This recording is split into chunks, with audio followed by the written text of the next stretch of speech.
ఆగా ఏమిటి ఏమిటి ఇందాక నువ్వు అక్కడ చేసిన పని? కోపడకండి, అంత శబ్దం వస్తుందని అనుకోలేదు. నిన్ను జన్మలో బయటికి తీసుకెడితే నా చెవిలో ఏలే చంపేవే. అంత మాట అనకండి. ఈల వేయటం నాకు మాత్రం ఇష్టమన్నా? ఏం చేయని చెప్పండి. ఎక్కువ సంతోషం కానీ బాధ కానీ కలిగినప్పుడు వేళ్ళు వాటంతటా అవే దగ్గర అవుతాయి, నోటి దగ్గరికి వెళ్ళిపోతాయి. లోపల నుంచి గాలి వస్తుంది, బయటికి శబ్దం వస్తుంది.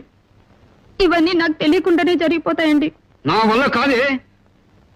ఏలేసే పెళ్ళాన్ని ఏలుకోలేను. ఇవాళ రేపు వకీల్ గారిని కలిసి నీకు విడాకులు ఇచ్చేస్తాను. అంటే ఏంటండి? కోర్టు వారు నీకు నాకు ఇక ఏ సంబంధం లేదని కాగితం ఇస్తారు. అది